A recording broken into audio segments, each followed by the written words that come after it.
নমস্কার, আশা করি সবাই ভালো আছেন। বেঙ্গলি মম পিয়াস ভিডিও ডায়েরির নতুন একটি ব্লগে সকলকে জানাই অনেক অনেক স্বাগত।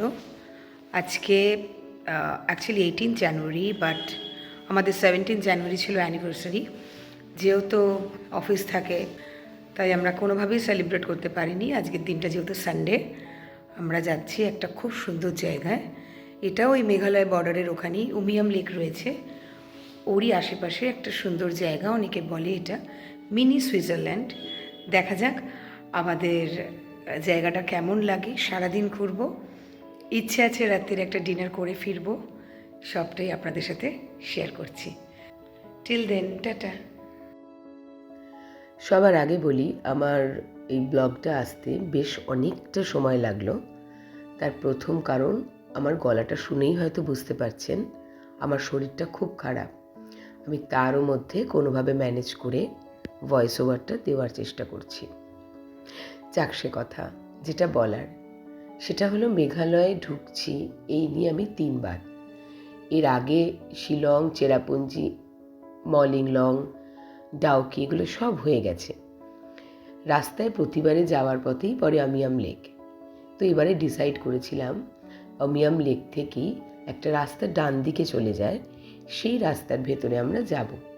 তো কবে যাওয়া যেতে পারে তখন ঠিক করলাম অ্যানিভার্সারির দিন, মানে 17 তারিখ যেহেতু শনিবার, তাই রবিবার দিন বেরিয়ে ওই জায়গাটায় যাব।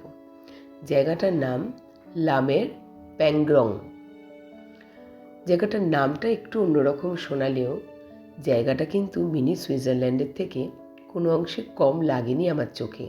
বড় ছোট্ট একটা পিকনিক স্পট, কিন্তু দারুণ সুন্দর জায়গা। তার আগে যখন আমরা রাস্তাটাকে রাইট টার্ন করলাম, সেখানে এসে একটা জায়গায় একটু দাঁড়িয়ে পড়ি। এখান থেকে এই উমিয়াম লেকটা এত সুন্দর দেখতে লাগছিল। আর এই যে রাস্তাটা এবার উঠে যাচ্ছে নতুন একটা পাহাড়ের দিকে। রিভয় ডিস্ট্রিক্টের মধ্যে পড়ে সেই পাহাড়টি। চলুন আস্তে আস্তে এগোনো যাক। জন্য এত কিছু তুমি ওকে কেন তুই আমাকে তুলে দিস তো। এইটাতে পারবো না, আমি আমার ইয়েতে দিয়ে দেবো। হ্যাঁ, আমি এটাতে তুলে দেবো, এবার হবে বিয়ের পর থেকে প্রায় 8 বছর আমি কলকাতায় থেকেছি।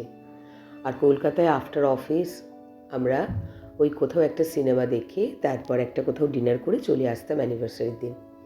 অথবা আমার মা বাবা চলে আসতো আমার শ্বশুর বাড়িতে, তারপর মা বাবা শ্বশুর শাশুড়ি সবাই মিলে একসাথে একটা বড় করে ডিনার করা হতো, বা ছুটির দিন থাকলে লাঞ্চ করা হতো। এই ছিল অ্যানিভার্সারি পালনের প্রসেস। যবে থেকে নর্থ ইস্টে এসেছি তবে থেকে কিন্তু পালনের প্রসেসটা অনেক চেঞ্জ করে ফেলেছি। সবসময় চেষ্টা করি অ্যানিভার্সারির দিনটা কোনো না কোনো একটা ন্যাচারাল, ভীষণ একটা সুন্দর জায়গায় গিয়ে তারপর সেলিব্রেট করব।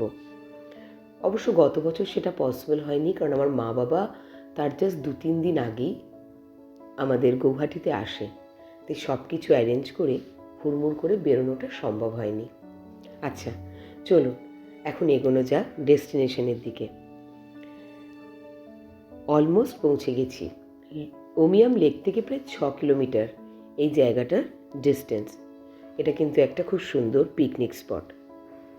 যেহেতু শীতকাল তাই এই পিকনিক স্পটটায় একটু বেশি ক্রাউডেড ছিল, সেটা স্বাভাবিক।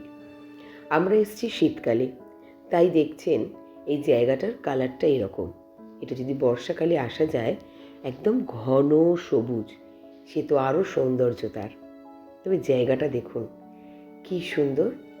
ওই দিকে নিচে রয়েছে উমিয়াম লেকটা, আর সেখান থেকে এই দিকের যে পাহাড়টা তার উপরে এই জায়গাটা ভারী সুন্দর। সত্যি আমাদের যদি এখানে প্রচুর বন্ধুবান্ধব থাকতো, আর হাতে যদি নাগাল্যান্ডের মতো আমার অঢেল সময় থাকতো, এই জায়গায় নিশ্চিত আমি পিকনিক করতে আসতাম। অনেকটা সময় কিন্তু আমার এখানে কাটিয়েছিলাম বসে, বেশ ভালো লাগছিল। ওই দেখুন দূরে দেখা যাচ্ছে উমিয়াম লেকটা, ছবিতেই এত সুন্দর লাগছে। আর আমরা যখন জায়গাটায় বসে সময় কাটিয়েছি, খুব খুব এনজয় করলাম। কয়েকটা ম্যান্ডেটারি ফটো সেশন, যেগুলো কোথাও গেলে আমায় করতেই হয় আমার মেমোরিজে রেখে দেওয়ার জন্য। তারপর ওখানে দুপুরবেলা একটু হালকা কিছু খাওয়ার জন্য চলে এলাম।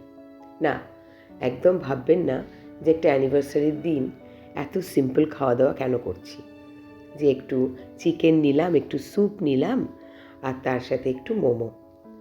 তার একটাই কারণ, আমাদের ডিনারের প্ল্যানটা কিন্তু আজকে ভীষণ অন্যরকম। সেটা আপনাদের সাথে একদম ডিনারের সময়ই শেয়ার করব। রোদ্দুরটা একদম চলে গেল, আবার আসছে। কোথায় কোথায় কোথায় ওই দিকে দেখ না। ইয়ে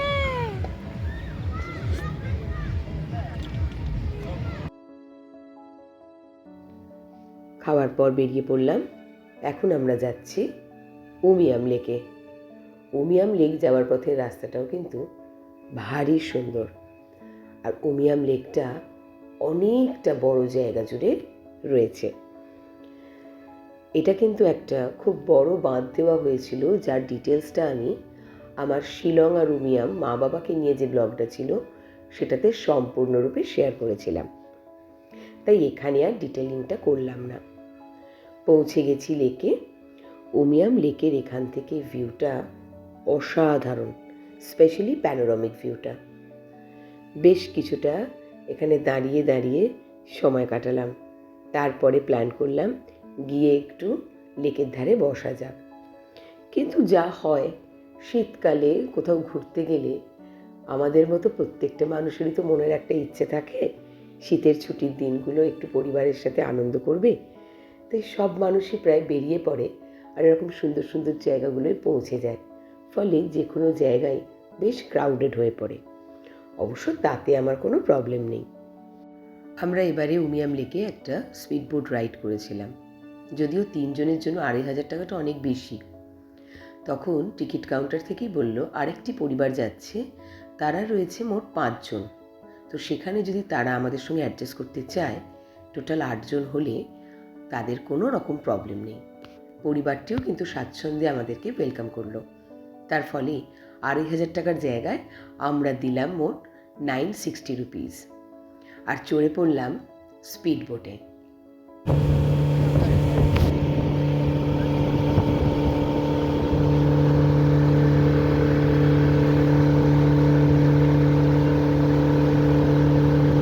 আহ, কি অসাধারণ অভিজ্ঞতা! দূরে দূরে পাহাড়, তার মাঝখানে লেক, আর এরকম স্পিড বোটে করে এই গভীর লেকের ওপর দিয়ে আমরা চলেছি। এর আগে গোয়াতেও আমি স্পিড বোটে চেপেছি সমুদ্রের মাঝে, তবে লেকের মধ্যে চড়ার আনন্দটা ভীষণ অন্যরকম। যখন গোয়ায় গেছিলাম, ঋষি তখন বছর 4 ছোট্ট সোনা, বাবার কোলের মধ্যে জাপটে ধরে বসেছিল যখন আমরা গোয়ায় স্পিড বোটে চড়েছিলাম। বাট এখন ওর সাহস দেখে কে। উমিয়াম লেকের ধারে সানসেটটিকে সাক্ষী রেখে আমরা আমাদের 13 বছরের অ্যানিভার্সারির কিছু মুহূর্ত সুন্দরভাবে ক্যামেরাবন্দি করে নিলাম। এরপর আমরা বেরিয়ে পড়লাম মেঘালয় ছেড়ে, উদ্দেশ্য গৌহাটি ব্যাক করে যাওয়ার। সময় কিন্তু খুব বেশি হয়নি, এই ধরুন সন্ধ্যে 6টা মতো বাজে, কিন্তু পাহাড়ে খুব তাড়াতাড়ি সূর্যি মামা ডুবে যায়, তাই এতটা অন্ধকার লাগছে।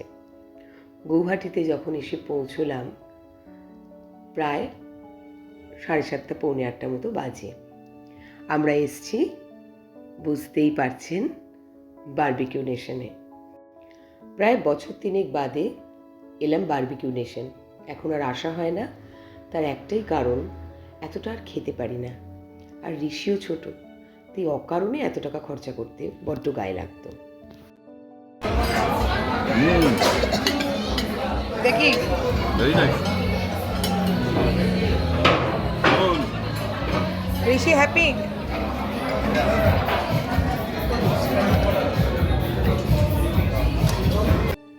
স্টার্টারটা তো আমার সবসময় ভালো লাগে, যতবার বারবিকিউতে এসছে। স্পেশালি এই রোস্টেড পাইনাপেলটা আমার কিন্তু ভীষণ প্রিয়, আর এখানে মাছটাও আমার খুব ভালো লাগে। আসলে আমি ভীষণই খাদ্যরসিক, খাই কম, কিন্তু কোনো খাবারই আমি ছাড়তে পারি না। আচ্ছা, ওরা না ফুচকার প্লেটটা দিতে ভুলে গেছিলো, আমি আবার ওদেরকে একবার রিমাইন্ডার দিই, সঙ্গে সঙ্গে সরি বলে এসে দিয়ে গেছে। কিন্তু এরপরে ছিল মেন কোর্স। আমি শুধু ভিডিওতে রাখার জন্য ছবিগুলো তুলেছি, বিশ্বাস করুন একটা মেন কোর্সেও আমরা হাত দিইনি, সম্ভবই ছিল না।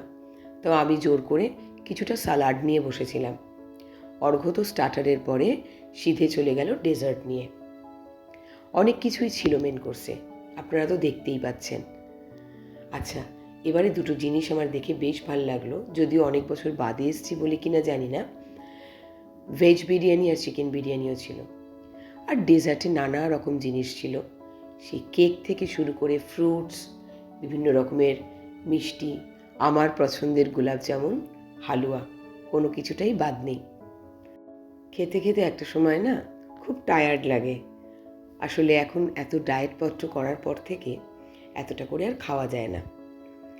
এই দেখুন, আমি নিয়েছিলাম 1 প্লেট ভর্তি সালাড, আর এই দেখুন ঋষিকে কতগুলো ডেজার্ট নিয়ে এসছে। তার মধ্যে খানিক খেতে পারবে না, তখন আমাকে খেতে হবে।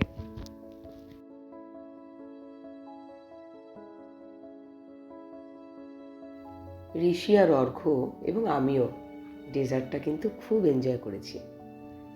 এই ট্রিটটা কিন্তু অর্ঘ্য দিয়েছিল, তাই ওকে একটা খুব বড় থ্যাংক ইউ।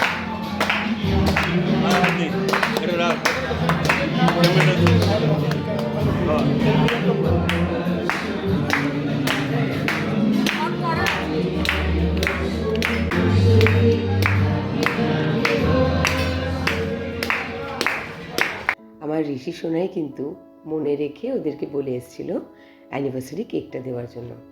ওকেও একটা বড় থ্যাংক ইউ। আমরা আমাদের সেলিব্রেশনটা নিজেদের মতো করে এনজয় করলাম। এখন বাড়ি ফেরার পালা। ব্লগটা ভালো লাগলে একটা লাইক, সাবস্ক্রাইব আর শেয়ার করবেন। সকলে ভালো থাকবেন। টাটা।